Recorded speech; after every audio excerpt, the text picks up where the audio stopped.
Most welcome all of you dear student.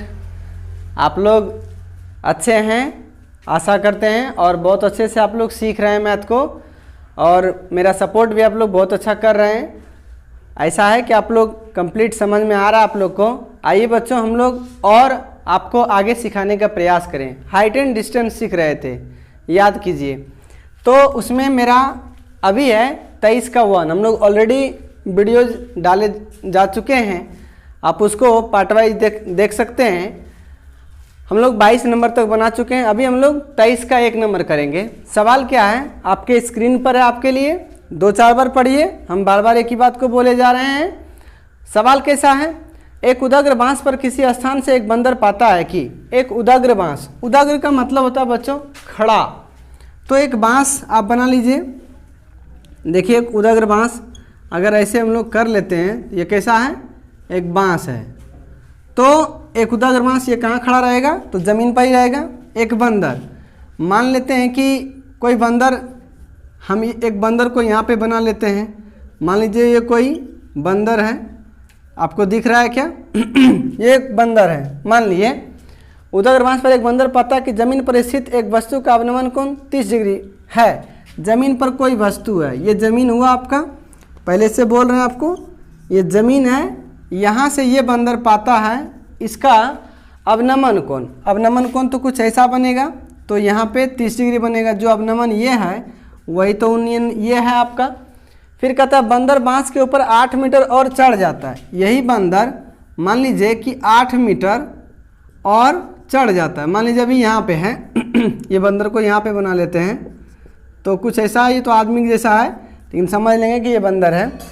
तो 8 metre और चढ़ जाता है, इसका मतलब है कि बंदर यहाँ था और यहाँ चढ़ने में इसको कितना लगा, 8 मीटर लगा। 8 मीटर चढ़ जाने पर वस्तु का अवनमन कोण 45 पाता है। तो ये जो वस्तु का अवनमन कोण है ये वाला, ये वस्तु का अवनमन कोण कितना पाता है, 45 पाता है। तो इसका मतलब है कि ये क्या हो गया आपका, बड़ा वाला 45 डिग्री हो गया। तब आपसे कहा जाता है कि बांस की जड़ से वस्तु की दूरी, बांस का जड़ देखिए यहाँ पे है, जड़ ये है और ये रहा था आपका वस्तु, इसके बीच की दूरी मतलब यहाँ से ले करके यहाँ आपको निकालना है। कैसे निकालेंगे, बहुत आसान है, कुछ करने की ज़्यादा ज़रूरत नहीं है। 2 त्रिभुज इसमें है, 2 कोण भी आपको दिया गया है और एक भुजा भी दिया गया है। आप आराम से चलिए इसका नाम दे दीजिए। तो जैसे कि ये A, यहाँ B, ये हो गया आपका C और ये हो गया आपका D। हम लोग चलेंगे त्रिभुज A B, छोटा बड़ा चलेंगे 30 डिग्री से, B C D से B C D से चलेंगे। कितना है, 30 है छोटा वाला, तो 30 के सामने में ये क्या हो गया आपका P और ये क्या हो गया B। मतलब हमको संबंध फिर से वही लेना है, P बटे B का ही, और P बटे B का संबंध आता है tan थीटा में। तो tan थीटा ये 30 डिग्री है, यहाँ पे 30 डिग्री P तो हमको कुछ ना दिया है। P का मतलब ये BC और B का मतलब CD। तो ये हो गया BC बटे आपका CD, या tan 30 का मान हो गया आपका 1/√3। तो BC ये तो हमको दिया ही नहीं गया है, BC रहने दीजिए। और ये CD ये वाला भी हमको मालूम नहीं है, या तो आप क्रॉस में गुना कर लीजिए। तो CD बराबर क्या होगा, ये BC गुना इसमें होगा, तो BC√3 रहने दीजिए, समीकरण 1। हम लोग चलेंगे फिर बड़े वाला त्रिभुज से A C और D से। त्रिभुज A C D से क्या करना पड़ेगा, 45 बड़ा लेना पड़ेगा। अगर 45 लेते हैं इसके लिए भी ये P हो गया, लेकिन 45 ये पूरा है बड़ा वाला, ये जो है ये बड़ा वाला आपका कितना हो गया 45। तो यहाँ तक लेंगे तो 45 के लिए पूरा P हो जाएगा यहाँ से, AB जोड़ BC, और ये पूरा B हो गया। तो हमको फिर से चलना है P बटे B से, और ये P बटे B आता आपका tan का थीटा में। या तो हमको tan थीटा, यहाँ पे थीटा भी कितना लेना है, 45 डिग्री। P का मतलब हो गया AB जोड़ BC, यानी कि AB और जोड़ BC अब बटे ये वाला CD, ये हो गया आपका CD। यहाँ से अगर हम यहाँ चलें tan 45 का मान कितना होता है 1, ए बी, यहाँ पे देखिए मिल गया आपको ए बी कितना है आपका 8, तो यहाँ पे आप ले लीजिए 8 और प्लस ये बी सी, तो ये बी सी तो मालूम नहीं है, कुछ निकाले हैं क्या, बी सी बराबर नहीं निकाले हैं, रहने दीजिए। और यहाँ पे बी सी छोड़ दीजिए, उसके बाद में आपका सी डी, तो सी डी तो कुछ नहीं दिया है, लेकिन यहाँ पे देखिए सी डी आपको मिल गया क्या, बी सी रूट 3, तो यहाँ पे बैठा देंगे बी सी रूट 3, इसके नीचे आप 1 दे सकते हैं, क्रॉस में गुना कीजिए तो बी सी रूट 3 यहाँ पे गुना हो जाएगा, बी सी रूट 3 बराबर 8 प्लस बी सी, ये भी क्रॉस में आपस में गुना होगा, या तो बी सी रूट 3 और प्लस बी सी, जब इस पार आया तो क्या हो गया माइनस बी सी, बराबर कितना हो गया 8, या तो बी सी का आप कॉमन कीजिए तो रूट 3 और माइनस 1 बराबर 8, बी सी यहाँ से निकल गया तो यहाँ पे क्या बच रहा है रूट 3, और यहाँ से बी सी निकल गया तो कितना बचेगा 1 बचेगा बराबर 8, या तो केवल आप बी सी रखें 8 बटे रूट 3 माइनस 1। अब यहाँ से क्या करेंगे हम लोग कर लेंगे यहाँ पे हर का परिमेयकरण। ये पिछले क्लास में हम लोग पढ़ते हैं हर का परिमेयकरण, हर का परिमेयकरण, अगर आप जानते हैं बहुत अच्छा है, नहीं तो हम आपको तुरंत बता देने का काम करते हैं। हर आप लोग जानते होंगे, परिमेय कहते हैं किसे है पी बटे क्यू को क्या कहते हैं परिमेय, तो ये ऊपर हो गया आपका अंश और नीचे क्या हो गया आपका हर। अभी आप क्या बोल रहे हैं, हर का परिमेयकरण, परिमेय तो होता है पी बटे क्यू, यहाँ पे किसका परिमेय बनाना है हर का, मतलब जो क्यू है इसको आप ऊपर और नीचे लिखने का काम करेंगे। मेरा तो ये वाला नहीं काम है, यहाँ पे क्यू का काम कर रहा है रूट 3 माइनस 1, तो हम लोग इसको यहाँ पे लिख देंगे रूट 3 माइनस 1 और रूट 3 माइनस 1। देखिए यहाँ पे माइनस देखते आपको लगेगा कि यहाँ पे क्या होगा माइनस होगा क्या, तो माइनस नहीं होगा, तो हम यहाँ पे रूट 3 माइनस 1 जो दिए इसको माइनस नहीं रहने देंगे, बस एक ही चेंज करना है इसमें, रूट 3 माइनस जो है यहाँ पे क्या बना देंगे प्लस, यही आपका सिस्टम कहलाता है हर का परिमेयकरण। देखिए हर है और इसका परिमेयकरण कर रहे हैं, मतलब p बटे q कर रहे हैं। और परिमेय क्या है, परिमेय को आसान भाषा में आप बोलिए कुछ बात ऊपर कुछ बात नीचे। अगर नहीं समझे देखिए क्या होता है, देखिए p बटे q, तो बटे है ये वाला, तो इसके कुछ बात ऊपर है मतलब p है, और कुछ बात क्या है नीचे है, तो ये क्या हो गया आपका परिमेय हो गया। इस तरह से करने के बाद आपको यहाँ पे कैलकुलेशन करना चाहिए, क्या हो गया, तो 8 रूट 3 और प्लस 1 रहने दीजिए, और यहाँ पे आपका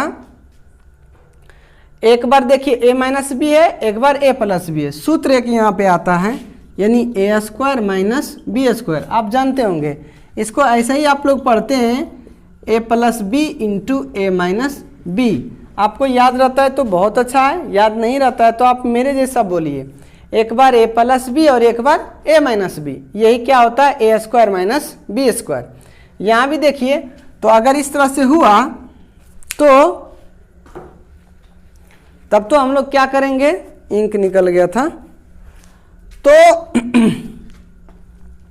यहाँ पे देखिए a माइनस बी और a प्लस बी है, तब क्या हो गया ए स्क्वायर, कहने का मतलब रूट 3 का स्क्वायर और माइनस 1 का स्क्वायर, ये मिटा देते हैं, तो ये आपका सूत्र था। यहाँ पे 8 इंटू रूट 3 प्लस 1, रूट 3 का स्क्वायर क्या होता है 3 होता है। अब स्क्वायर जानते होंगे क्या होता है स्क्वायर का मतलब, तो मान लीजिए 5 का स्क्वायर है, इसको हम क्या करेंगे 5 गुना 5। इसी तरह से आप देख रहे हैं रूट 3 का स्क्वायर, तो रूट 3 गुना क्या हो जाएगा रूट 3, तो रूट 3 कितना होता है 3 होता है। ये कैसे होता है, देखिए एक ही बार रूट लिख दीजिए और रूट के अंदर में 3 दे दीजिए। अब रूट का काम क्या है, उसके अंदर में जोड़ी में रूट का काम है, ये जो इसको हम लोग रूट बोलते हैं, रूट का काम है इसके अंदर जोड़ी में अगर गुना है तो बाहर कितना आ जाएगा 1 आ जाएगा बाहर।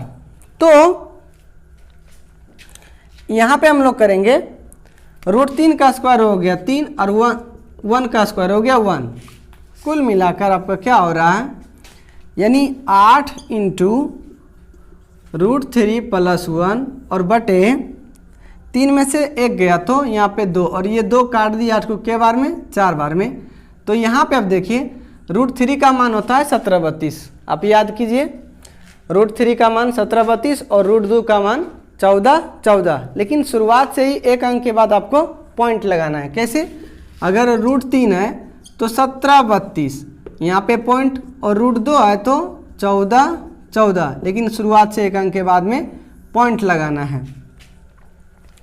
तब तो आपका यहाँ पे हम लोग लेंगे 1732, तो ये हो गया 1732 और यहाँ पे +1 तो 4 इंटू यहाँ पे 2.73 2 ये हो गया, गुना करेंगे तो 8 12 के 2 बाकी 1 7 चौका 28 29 के 9 बाकी 2 और 8 2 10।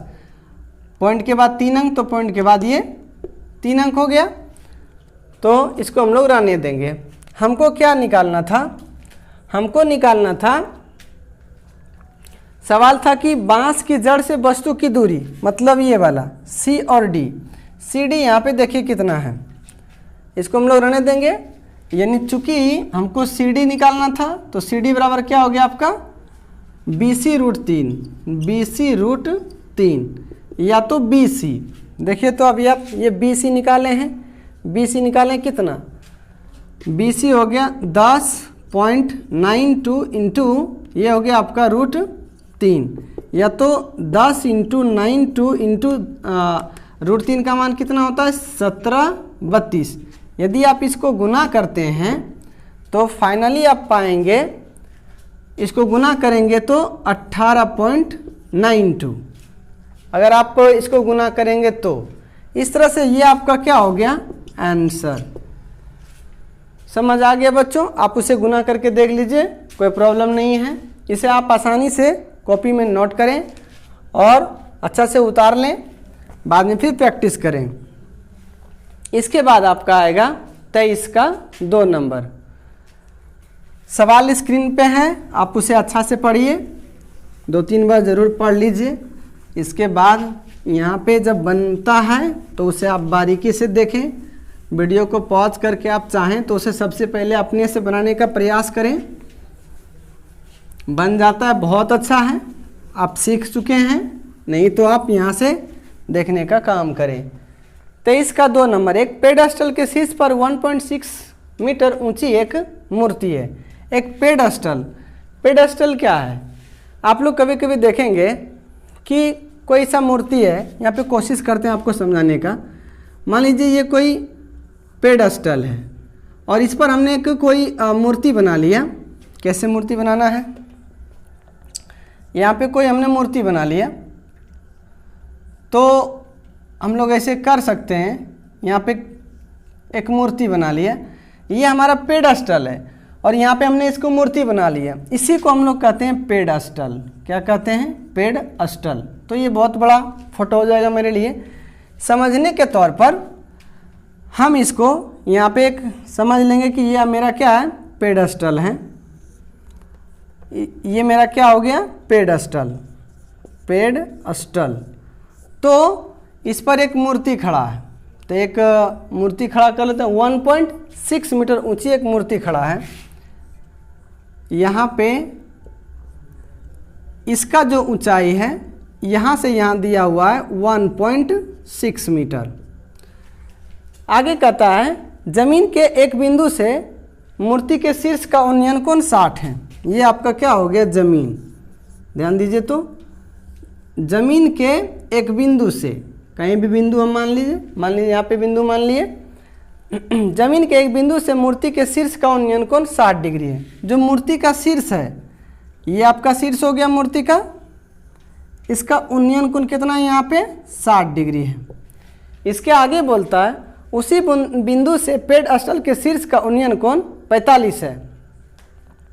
यानी पेडस्टल के शीर्ष, उसी बिंदु से, इस बार बोल रहा है पेडस्टल के शीर्ष, पहली बार में बोला मूर्ति के शीर्ष। देखिए ये आपका क्या था? यहाँ पे हम इसको बोलेंगे मूर्ति। ये ऊपर में मेरा था मूर्ति। पहले बोला मूर्ति के शीर्ष, मूर्ति का शीर्ष यहाँ है। अभी बोल रहा है पेडस्टल के शीर्ष, जो कि यहाँ पे है और ये बोल रहा है कि 45 डिग्री है, छोटा वाला कितना है 45 डिग्री है। तब तो कहता है पेडस्टल की ऊंचाई, मतलब ये जो पेडस्टल है ये आपका कितना ऊंचा है आपको ये निकालना है। सवाल क्या समझ चुके हैं? बनाइए बहुत आसानी से। कैसे बनाएंगे? तो हम लोग चलेंगे, नाम दे देते हैं ए बी सी और डी। तो हम लोग चलेंगे बी सी डी से। हम आपको बोल चुके हैं जब डबल त्रिभुज, डबल कोण और एक भुजा जब मिला हुआ हमको है, हम कैसे बनाएंगे? सबसे पहले छोटा त्रिभुज लेंगे। छोटा यहाँ पे कौन है? B C D. हम लोग चलेंगे त्रिभुज बी सी डी से। ये क्या है? यहाँ पे हम लोग 45 से चलेंगे, तो 45 से लेंगे तो ये हो गया आपका P और ये क्या आ गया आपका B। फिर से हम लोग चलेंगे P/B से, जो कि tan थीटा में आता है, या tan थीटा। थीटा यहाँ पे कितना हमको मिला हुआ है? 45 डिग्री। तो उसके बाद में P, तो P मालूम नहीं है, BC और BCD हो गया BC/CD, या tan 45 का मान 1 और BC/CD, ये तो कुछ मिला नहीं। इसका मतलब है कि यहाँ पे एक दे देंगे तो इस तरह क्रॉस में गुना होगा, तो वही बात है CD बराबर क्या हो गया आपका BC। रहने दीजिए समीकरण 1। इसके बाद में फिर चलेंगे हम लोग बड़े वाला त्रिभुज ACD से। त्रिभुज ACD से चलेंगे, ये 60 से चलेंगे। इसके लिए P हो गया, ये 60 क्या देखिए, ये बड़ा वाला, ये यहाँ से यहाँ जा रहा है यहाँ तक, ये यहाँ से यहाँ पे आ रहा है, तो ये P पूरा ले लेगा, यानी कि AB जोड़ BC। तो हालांकि है हमारा क्या P/B, और P/B कहाँ आता है? tan में। यहाँ से हम लोग चलेंगे tan का थीटा, इस बार 60 लेंगे बड़ा वाला, tan 60 डिग्री। ये P हो गया पूरा, तो AB जोड़ BC, यानी कि AB जोड़ BC अब बटे क्या हो गया आपका CD। या तो tan 60 का मान कितना होता है? √3, और AB तो आपको मिल गया 1.6 ले लीजिए, अब प्लस BC रहने दीजिए। सेम पहले वाला सवाल। CD देखिए निकाल चुके हैं, जहाँ पे CD है वहाँ पे हम क्या रख सकते हैं? BC, तो रख लीजिए। इसके नीचे आप 1 लीजिए, क्रॉस में आप गुना कीजिए, क्या रहा आपका? तो आपका आ रहा है √3 BC बराबर 1.6 और प्लस BC, या तो √3 BC रहने दीजिए, प्लस BC इधर आया तो माइनस BC, और यहाँ पे 1.6, या फिर वही काम है, BC का कॉमन कीजिए, यहाँ पे √3 बच गया, यहाँ पे -1 बच गया, और ये हो गया आपका 1.6। या तो केवल आप BC रहने दीजिए, 1.6 बटे √3 - 1। तो आप जानते हैं कि √3 का मान क्या होता है? 1.6, √3 का मान होता है 1732, 1 पॉइंट इतना, अब -1 यहाँ से। चलिए अब क्या हो रहा है आपका 1.6 और बटे यहाँ पे करेंगे तो 0.732, जब यहाँ पे घटाएंगे तो आपका इस तरह से आ रहा है। अब एक काम कीजिए, इस पॉइंट को उड़ा दीजिए, यहाँ पे क्या हो जाएगा 10, और इस पॉइंट को उड़ा देंगे तो यहाँ पे क्या जीरो होगा? पॉइंट के बाद देखिए, पॉइंट 1 2 3 अंक है तो 3 जीरो ऊपर, यहाँ पे पॉइंट उड़ा है, पॉइंट के बाद 1 अंक तो 1 जीरो नीचे। कुल मिलाकर के हो रहा आपका 16,000 बटे 7320। ये 0 से 0 तो कट गया। आप बहुत आसानी से जब भागा देंगे, देखिए, यानी कि 732 भागा देंगे 1600 में, तो आपका 7 दूनी 14, तो यहाँ पे 1400 क्या हो गया 64। आप इस तरह भागा करेंगे तो आपका ये आ जाएगा 2.18। ये क्या हो गया आपका आंसर। कैसे आंसर हो गया? ये हम क्या निकाले हैं? BC। हमको क्या निकालना था? BC। यही तो देखिए पेडेस्टल हम क्वेश्चन मार्क किए हुए हैं इसमें, तो यही निकालना था मेरा। ये क्या हो गया आंसर। समझ में आ रहा है बच्चों? बहुत अच्छा से, कोई दिक्कत नहीं। आप आसानी से अपने पास में कॉपी पेन रखिए, और जब पूरे सवाल बन जाता है तो ज़रूर वीडियो पॉज करके उसको उतारने का काम कीजिए, सीखने का प्रयास कीजिए। इसके बाद आपका आता है 24 नंबर। 24 नंबर सवाल को आप देखिए, स्क्रीन पे आपके लिए है, एक दो बार आप पढ़ें उसको। और बच्चों कोशिश कीजिए, बहुत सवालों को आप लोग देख चुके हैं, बना चुके हैं, हम लोग अब 24 नंबर तक बनाने वाले हैं। 24 नंबर तो अब आपसे बन जाना चाहिए, बन जाता है बहुत ही अच्छा है। तो यहाँ पे 24 में क्या, नदी किनारे 200 √3 मीटर ऊंचाई के एक पहाड़ पर से एक व्यक्ति उसी दिशा में आते हुए एक जहाज का अवनमन कोण पाता है 30 डिग्री। तो नदी के किनारे कोई आदमी खड़ा है, तो नदी के किनारे 200 √3 मीटर की ऊंचाई के एक पहाड़ से, देखिए नदी का किनारा है, मान लीजिए कि ये कोई नदी है। अब यहाँ पे बगल में कोई इस तरह से ये पहाड़ है, इस पहाड़, ये पहाड़ की ऊंचाई कितना है 200 √3 मीटर है। कितना दिया हुआ है 200 √3 मीटर। एक पहाड़ पर से एक व्यक्ति उसी दिशा में आते हुए जहाज का अवनमन कोण 30 डिग्री पाता है। मान लीजिए यहाँ पे कोई व्यक्ति जो है ना यहाँ पे बैठा हुआ है और कोई जहाज है, कोई जहाज मान लीजिए, ये तो पानी के नीचे हो जाएगा, कोई बात नहीं, समझने के लिए आप समझिए। कोई जहाज है, इसका ये अवनमन कोण यहाँ से 30 डिग्री पाता है। ये आदमी यहाँ से अवनमन कोण तो यहाँ पे बनेगा आपका 30 डिग्री। तब ये जहाज है तो यहाँ से एक सीधा रेखा आप ले लीजिए, तो अगर ये 30 है तो यहाँ पर भी कितना होगा 30 होगा। नदी किनारे 200 √3 मीटर ऊंचाई के एक पहाड़ से एक व्यक्ति उसी दिशा में आते हुए एक जहाज का अवनमन कोण 30 डिग्री पाता है। 2 मिनट के बाद जहाज का अवनमन कोण 60 हो जाता है। तो एक यहाँ पे जहाज था, अब ये 2 मिनट बाद, तो 2 मिनट बाद इधर आएगा, ये इधर ना आएगा, क्यों, 30 है, इसके बाद 60 है, और यहाँ पे देख लीजिए अब आराम से, यहाँ पे कितना होगा 90 होगा। पहले भी कॉन्सेप्ट समझा चुके हैं, 30 के बाद 40, 50, 60, 70, 80, 90 ऐसे ना आएगा, तो 60 कहीं ना कहीं इधर ही आएगा। तो मान लेते हैं अभी जो अवनमन कोण कितना हो गया 60 है, ये उन्नयन है, लेकिन अवनमन यहाँ पे कैसे बनेगा थोड़ा मिटा करके समझाते हैं। तो ये बड़ा वाला ये हिस्सा देखिए, यहाँ पे ये क्या एक जेड का निर्माण कर रहा है, क्या उल्टा जेड हो ना, लेकिन कर रहा है। यहाँ पे 60 है तो ये भी 60 है, और ये छोटा वाला ये आपका 30 डिग्री था, कौन सा, ये वाला। अगर आप कॉपी पर पेन चलाएंगे तो कुछ इस तरीक़ा से बनेगा, ये 30 है तो ये 30 है, ये पूरा बड़ा वाला ये 60 है, तो यहाँ पर भी 60 है। तो कहता है जहाज का वेग बताएं, हमसे वेग पूछा जा रहा है, जहाज वेग बताएं, जहाज का वेग बताएं। वेग हम समझ सकते हैं चाल, चाल बराबर होता क्या आपका दूरी बटे समय। एक सूत्र आपको याद रखना होगा, मतलब ये जहाज पहले यहाँ पे था और यहाँ से यहाँ आने में टाइम हमको दे रखा है सवाल में 2 मिनट लगा। ये जहाज पहले यहाँ पे था, अब यहाँ पे जब आया तो यहाँ से यहाँ आने में इसको कितना लगा 2 मिनट लगा। तो हम एक काम करें, देखिए वेग निकालना है उसको हम समझ सकते हैं कि चाल है, उसका मतलब होता है दूरी बटे समय। देखिए हमको दूरी तो मालूम नहीं है, लेकिन समय हमको दे दिया गया, कितना दिया गया है 2 मिनट।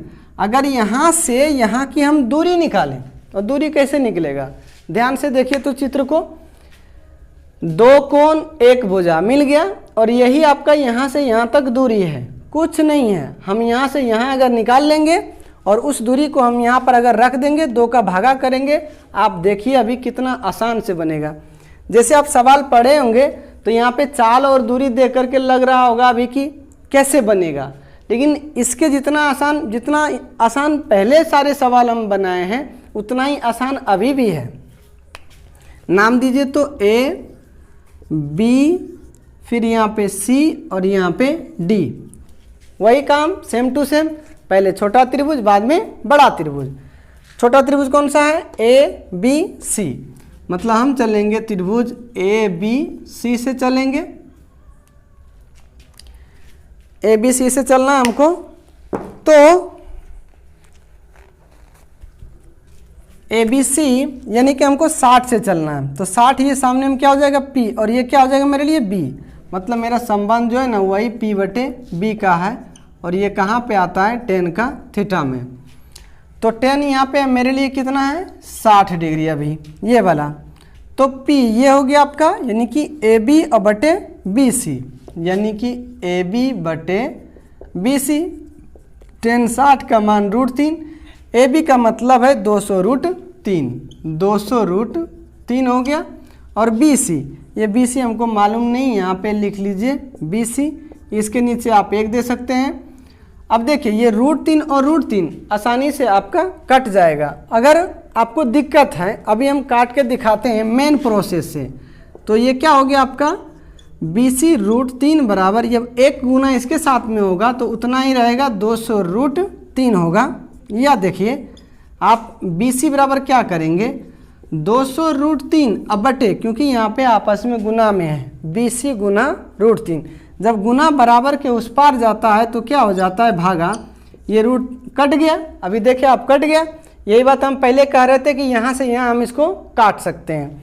तब तो आपका हो गया BC बराबर, ये कितना हो गया आपका 200। फिर हम लोग चलेंगे बड़े त्रिभुज से, कौन सा, ABD से, त्रिभुज AB और D से 30 डिग्री है, तो 30 के लिए भी ये सामने में यही आएगा P और ये पूरा हो जाएगा B, यहाँ से लेकर के यहाँ, मतलब BC जोड़ CD। मतलब फिर से चलना हमको P बटे B से, और ये tan, और यहाँ पे tan इस पर कितना चलेंगे 30 में, तो 30 ले लीजिए, 30 है। और tan 30 का मान क्या होता है, 1 बटे √3। आप मान सारणी याद किए होंगे, तो P यहाँ पे वही वाला P है, 200√3। ये हो गया आपका 200√3 अब बटे B ये पूरा हो गया, यानी कि BC जोड़ CD। यहाँ पे क्या लिखेंगे, BC जोड़ CD, या तो क्रॉस में आप गुना करेंगे इसको तो हो जाएगा आपका, और इसका क्रॉस में आप गुना करेंगे, यानी कि BC जोड़ CD बराबर √3 गुना, जब √3 होगा तो कितना होगा 3, और 200 गुना उसमें होगा तो यहाँ पे क्या हो गया 600। या ध्यान दीजिए, अभी आप क्या निकाले हैं BC, यहाँ पे देखिए तो BC बराबर कितना निकाले हैं 200, यहाँ पे BC है, इसके जगह पर हम रख सकते हैं कितना 200, प्लस में आपका क्या हो गया CD बराबर 600, या तो CD बराबर 600 घटा 200, तो कुल मिलाकर के कितना आ रहा है 400। अब देखिए तो आपको निकालना था वेग, तो अब आप 400 निकाल चुके हैं, तो 400 क्या है CD, हमको यहीं का दूरी निकालना था, इतना हमको टाइम दिया था और यहीं का हम दूरी निकाल लिए कितना 400। तो आप इसको यहाँ पे 400 रख देंगे तो ये कट जाएगा कितना 200, तो कुल मिलाकर के ये आपका हो गया 200। और चूँकि ये सारा प्रोसेस जो 200√3 दिया है ये मीटर में है, तो इसका मतलब है कि 200 मीटर। और देखिए ये क्या हो गया आपका बटे, तो आप इसको इस तरह करेंगे, मतलब इसको बोलते हैं हम लोग प्रति बोलेंगे, और यहाँ पे मिनट, मतलब 200 मीटर प्रति मिनट। ये आपका हो गया आंसर। कितना आसान है। अब सवाल को पहली बार में देखे होंगे तो लगेगा कि नहीं बनेगा, क्योंकि ये कहाँ से हम बेग, मीटर, दूरी, ये सब वाला सवाल हम दिक्कत होगा हमको, लेकिन कुछ दिक्कत नहीं। हाइट एंड डिस्टेंस कहने का मतलब कोई भी समस्या इसमें है ही नहीं। अगर आप सवालों को बारीकी से पढ़ते हैं और उसका चित्र बनाने आपको आ जाता है, तो चित्र भी कैसे बनता है, सवाल आराम से पढ़िए जैसे जैसे सवाल कहता है। देखिए हम भी आपके लिए जब वीडियो बना रहे हैं, बहुत सारे सवालों को बना रहे हैं, एक एक सवाल आपके लिए पढ़ते हैं, उसको जैसे जैसे सवाल चलता है वैसे वैसे हम फिगर को बनाने का प्रयास करते हैं, और ये चीज़ आपको भी सीखना होगा। इसके बाद आपका आता है क्वेश्चन नंबर 25।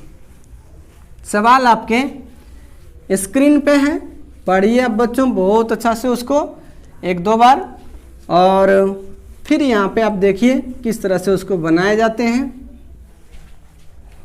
25 नंबर है आपका, 15 मीटर ऊंचे आधार स्तंभ पर एक स्तंभ है आप जो कि 15 मीटर ऊंचा है। मान लेंगे ये हमारा स्तंभ है, और ये कितना दिया हुआ है, ये 15 मीटर दिया हुआ है।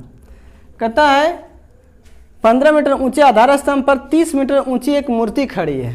तो इस बार ये आधार स्तंभ मेरा ये है, हम मान लेंगे ये कोई मूर्ति है, और ये कितना है, तो ये दे दिया है मेरा 30 मीटर, कितना मिल गया हमको?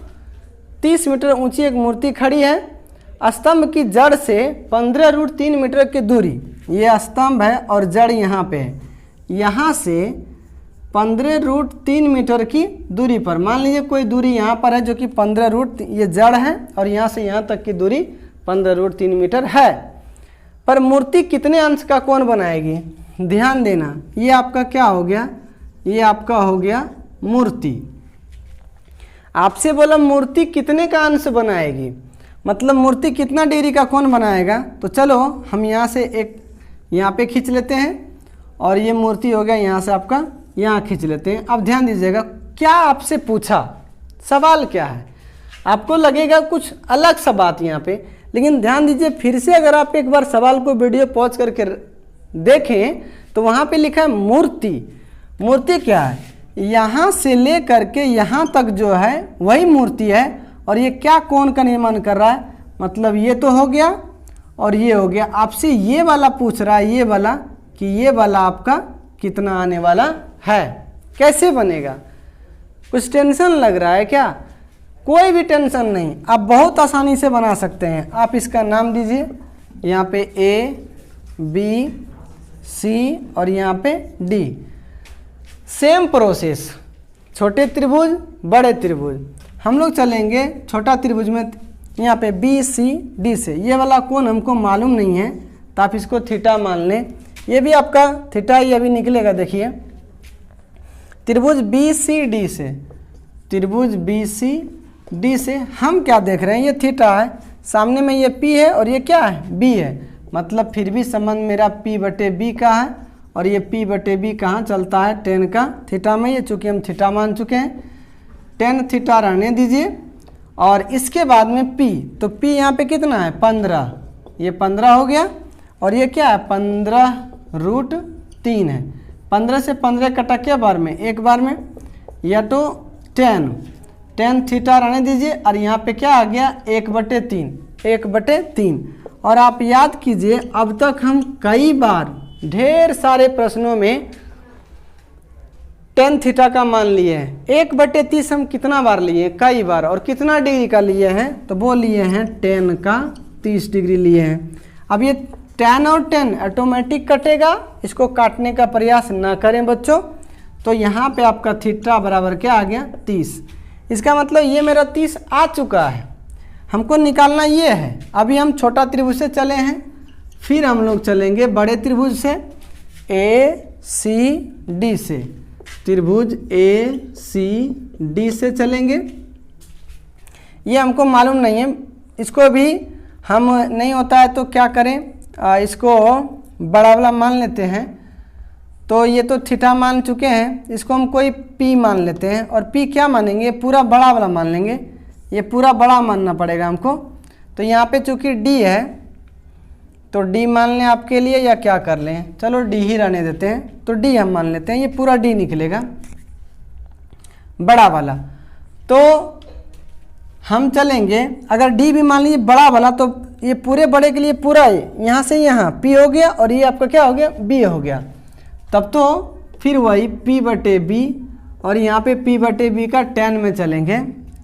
tan का थीटा, अगर यहाँ पे D ना माने बच्चों तो यहाँ पर भी हम थीटा ही ले लेते हैं। आपको समझना पड़ेगा थोड़ा सा, नहीं तो बाद में आप ना बका जाओ। tan का थीटा, तो ये क्या चलेगा? tan थीटा आप रहने दीजिए, P, तो ये P पूरा हो जाएगा 30, यानी कि AB जोड़ BC, यहाँ पे AB जोड़ BC बटे B, ये हो गया आपका CD। तो tan थीटा आप रहने दीजिए, ये बड़ा वाला निकल रहा है। और AB है 30 और ये है 15, तो आप 30 और 15 ले लीजिए, और यहाँ पे हो गया 15√3, तो कुल मिलाकर के 45/15√3। ये 15 से 45 के बार में कट गया, 3 बार में। और हम इस 3 को लिख सकते हैं क्या चीज़?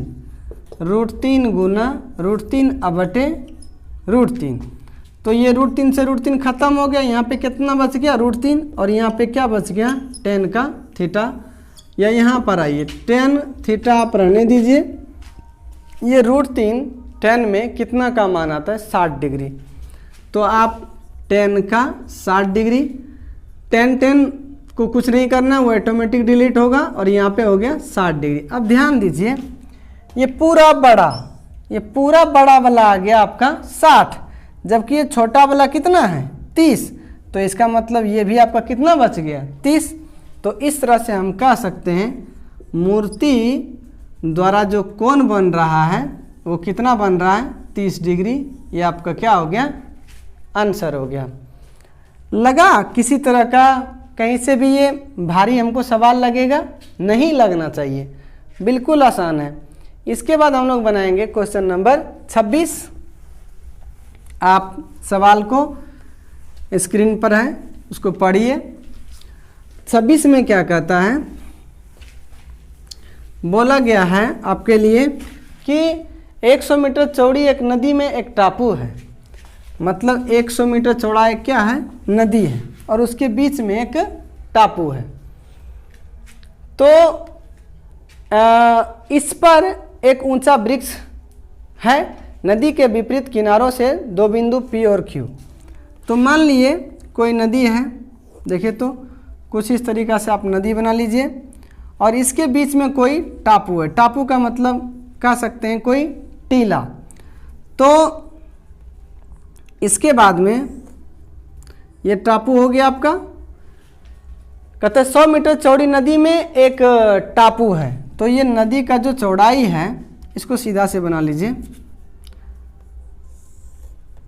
यहाँ पे कोई टापू है, सॉरी कुछ इस तरीक़ा से टापू है ये वाला, और ये 100 मीटर का चौड़ा है। यहाँ से यहाँ कितना मीटर है, ये 100 मीटर का ये चौड़ा नदी है, और यहाँ पे एक टापू है। बोला इस पर एक ऊंचा वृक्ष खड़ा है, और 100 मीटर चौड़ी एक नदी में एक टापू है, इस पर एक ऊंचा वृक्ष है। तो हम बना लेते हैं कोई यहाँ पे एक वृक्ष है। तो कहता विपरीत किनारों पर 2 बिंदु P और Q वृक्ष के सीध में, ये वृक्ष है और इसके सीध में यहाँ पे कोई P और Q विपरीत किनारा, ये हो गया किनारा 1, ये हो गया किनारा 2। P Q सीध में P और Q वृक्ष के चोटी के उन्नयन कोण 30 डिग्री पाता है। P से भी और Q से भी वृक्ष के लिए उन्नयन कोण बन रहा है, एक 30 है और दूसरा कितना है 45 डिग्री है। तब कहता है वृक्ष की ऊंचाई हमको मालूम करें। मतलब ये जो वृक्ष का ऊंचाई है, ये वृक्ष का ऊंचाई आपका कितना होगा ये आप मालूम करें। आइए इसे भी आसानी से बनाने का प्रयास करें। सबसे पहला काम है कि नाम देना। ए नाम दे दीजिए, यहाँ पे ए, पी दिया हुआ, यहाँ पे आप बी ले लीजिए। तो हम क्या करेंगे, कुछ नहीं ज़्यादा हार्ड है, बस 1 बाय 1 त्रिभुज से चलिए और बड़े आसानी से बनाने का काम कीजिए। हम लोग चलेंगे त्रिभुज क्या ए पी बी, त्रिभुज ए पी और बी से चलेंगे। तो ये हो गया आपका थीटा के सामने में P और ये B है मेरा, तो इसको हम लोग रहने देंगे। ये 100 पूरा दिया हुआ है, ध्यान देंगे। तो P बटे B वही आ रहा है, P बटे B, और इसका संबंध कहाँ पर, tan में, या tan का थीटा, थीटा यहाँ पे कितना है 45 डिग्री, आप 45 ले लीजिए। P, ये P तो हमको दिया नहीं है, AB और बटे B, ये B भी नहीं दिया है, ये पूरा 100 है। और आप एक गलती कभी नहीं करेंगे कि आप सोचेंगे कि ये पूरा 100 है तो यहाँ पे हम क्या करेंगे, यहाँ 50 ले लेंगे, यहाँ पे 50 ले लेंगे, बिल्कुल गलत है बाबू। तो इसको अभी हम रहने देंगे। अगर ये बीचों बीच हमको बोल देता ना कि ये जो टापू है या ये जो पेड़ है एकदम नदी के बीचों बीच है, तब 50 इधर 50 उधर हो जाता, लेकिन ऐसा नहीं बोला है सवाल में। आप एक बार और पढ़ करके देख लीजिए। तो ये P तो क्या हो गया, B हो गया, यानी कि PB, तो B हो गया आपका PB। यह 45 का मान 1 होता है, AB, अब बटे क्या हो गया आपका PB। इसके नीचे आप एक देंगे, क्रॉस में गुना करेंगे तो आपके लिए AB बराबर क्या हो गया आपका PB। फिर चलेंगे हम लोग त्रिभुज ये वाला, त्रिभुज ABQ से, त्रिभुज ABQ से चलेंगे। ये कितना है 30 है, इसके सामने में 30 है, ये P है, ये B है आपका। तो वही बात है, P बटे B कहाँ पे आता है, tan का थीटा में, यार आने दीजिए। तो tan थीटा यहाँ पे कितना है, 30 है। इसका मतलब है यहाँ पे tan लेना हमको 30 डिग्री। तो P बटे B मतलब कि AB अब बटे BQ, मतलब AB अब बटे BQ, या तो tan 30 का मान होता है 1 बटे √3 AB। यहाँ से देखिए AB क्या है, ये हम बोल सकते हैं PB, और ये हो गया आपका PB, और ये आपका BQ, ये भी तो कुछ नहीं दिया हुआ है BQ। या तो ध्यान देंगे इसका आप क्रॉस में गुना करेंगे तो क्या हो गया आपका BQ बराबर √3 PB। अब हम क्या करें इसमें, तो या तो देखिए BQ या तो PB, किसी को हमको निकालना पड़ेगा। अब मामला समझिए यहाँ पे क्या है, ये देखिए PB, इसका मतलब है PB, हमने PB लिया और जोड़ BQ, ये टोटल मेरे पास कितना दिया हुआ है 100। आप 100 ले लीजिए, कुछ भी PB लीजिए या तो BQ लीजिए, कोई प्रॉब्लम नहीं है। आप एक काम कीजिए, तो आप BQ यहाँ पे रहने दीजिए और यहाँ पे क्या होगा 100, ये PB प्लस है तो उधर जाके क्या हो गया PB आपका माइनस हो गया, P और B। इसका मतलब है जहाँ भी BQ देख रहे हैं वहाँ पे हमको कितना बैठा देना है 100 माइनस PB BQ। यहाँ पे आपका BQ है, यहाँ पे रख देंगे 100 माइनस PB रखना है, 100 माइनस PB, और यहाँ पे क्या है √3 PB। या तो आप एक काम कीजिए 100 यहाँ पे रहने दीजिए, √3 और PB और माइनस PB जब उधर गया तो क्या हो गया आपका प्लस PB। या तो PB का कॉमन करें, PB का कॉमन करेंगे √3 + 1, या यहाँ पे बराबर के इस पर क्या है 100 है। तो आप यहाँ पे PB केवल रखिए, ये गुना में है PB गुना √3 + 1, तो इधर आने के बाद आपका क्या हो गया बटे में हो जाएगा। यहाँ पर भी 100 आप ले लीजिए, कोई बात नहीं है। अगर आप PB रखेंगे यहाँ पर भी 100, क्योंकि ये अगला प्रोसेस हम कर चुके थे। यहाँ पे 100 बटे ये √3 + 1 बराबर ये क्या हो गया PB। अब यहाँ से हम लोग चलेंगे, इधर आते हैं, देखिए इसका मतलब है कि PB बराबर आपको क्या दिया हुआ है, PB बराबर दिया है 100 बटे √3 + 1। अभी यहाँ पे देखिए ये आपका है उस तरह से, तो यहाँ पे क्या करना पड़ेगा हमको हर का परिमेयकरण करना पड़ेगा। तो हर का परिमेयकरण कैसे करेंगे 100 बटे √3 + 1, तो परिमेयकरण करने का मतलब क्या √3 और +1 और बटे √3 + 1। लेकिन एक ही चीज़ आपको ध्यान में रखना है, परिमेयकरण में जो यहाँ पे प्लस है तो यहाँ पे जब परिमेयकरण करेंगे तो वो माइनस हो जाएगा। अगर यहाँ पे माइनस होता तो यहाँ पे क्या हो जाता है प्लस, तो ये प्लस है तो अभी माइनस करेंगे हम, और फिर √3 - 1, या तो 100 × √3 - 1।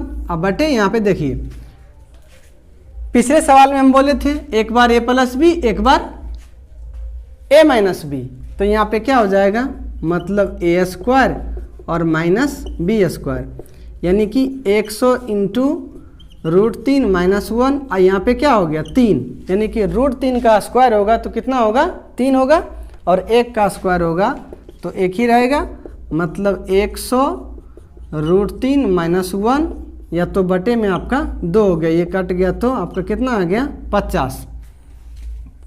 तो आप करेंगे 50, √3 का मान यहाँ पे कितना होगा 1732, कई बार हम बोल चुके हैं 1732, यहाँ पे पॉइंट देंगे, यहाँ पे -1, या तो 50 गुना 0.732। अब गुना कीजिए तो 5 दूनी 10, बाकी 1, 5 × 15 16 6, बाकी 1 35, और 1 क्या हो गया 36, तो 1 0 यहाँ पे लेना पड़ेगा आपको। तो पॉइंट के बाद 3 अंक, 1 2 3 यहाँ पे, तो इस तरह से 36.6 हो गया। आपको क्या बोला था, ये क्या दिया हुआ मेरा PB, तो PB, तो हमको अभी क्या मिला PB मिला, लेकिन हमको निकालना क्या था AB, और यहाँ से ध्यान दीजिए PB बराबर क्या है AB है, दिखाई दे रहा है क्या आपको, PB बराबर AB है, मतलब जो हमने PB निकाला वही आपका क्या है AB है, तो इसका मतलब है, और वो क्या चीज़ है आपका पेड़ का ऊंचाई है। आप यहाँ पे लिख सकते हैं जो पेड़ है वो तो AB है, लेकिन वो बराबर है किसका PB का, हम यहाँ से निकाले थे देखिए, तो इसका मतलब है कि ये हो गया आपका 36.6, ये क्या हो गया आपका आंसर। तो बहुत आसान है, इसको कॉपी में नोट कर लीजिए। इसके बाद मेरा है आपका क्वेश्चन नंबर 27। सवाल आपके स्क्रीन पर है। 27 में क्या बोला गया कि एक ही क्षैतिज तल पर लंबवत खड़े एक वृक्ष और 50 मीटर ऊंची मीनार है। मतलब हमको इस बार एक मीनार दिया गया है और एक वृक्ष दिया गया है और उससे संबंध हमको बनाना है। तो एक क्षैतिज तल पर लंबवत खड़े एक वृक्ष और 50 मीटर ऊंची एक मीनार है। एक क्षैतिज तल पर, क्षैतिज कहने का मतलब वही जमीन, इस पर एक वृक्ष है और 50 मीटर ऊंचा एक मीनार है। तो हम कर लेते हैं, ये एक वृक्ष है और 50 मीटर ऊंचा एक मीनार है। वृक्ष को इस तरह से कर लेंगे और 50 मीटर ऊंचा एक मीनार है। ये तो आपका वृक्ष दिखाई दे रहा है और ये हो गया आपका मीनार मान लिए, लेकिन ये मीनार कितना आपका 50 मीटर है। यहाँ से यहाँ मान लिए कि ये 50 मीटर का है पूरा। तो मीनार के पाद से वृक्ष की चोटी का उन्नयन कोण 30 डिग्री है। मीनार के पाद, पाद मने होता है पैर, पाद मने क्या होता है, जो पाद यहाँ पे लिखा है उसका मतलब पैर, यानी मीनार का जो पैर है, यानी यहाँ पे ये तो ऊंचाई हम लिखे, यानी बोला मीनार के पाद से वृक्ष की चोटी का उन्नयन कोण 30 है। मीनार का पाद ये पैर है और वृक्ष का चोटी ये वाला, उन्नयन कोण यहाँ पे बनेगा कितना डिग्री है 30 डिग्री है।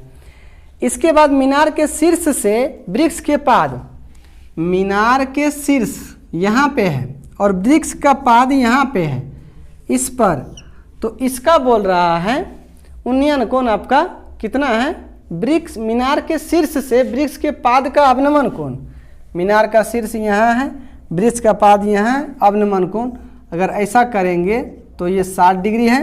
अगर ये 60 है तो ये वाला कितना हो जाएगा आपका 60 डिग्री हो जाएगा। तब हमको सवाल क्या बोला, वृक्ष का ऊंचाई ज्ञात करें, मतलब ये वाला ऊंचाई हमको निकालना है कि कितना होगा। बहुत आसान सवाल है। दो कोण है, एक 30 एक 60 है, दो त्रिभुज हम चलेंगे, एक 60 वाला से और दूसरा 30 वाला से। नाम दे दीजिए A, B, C और D। बहुत आसान है, हम लोग आराम से बनाने का काम करेंगे।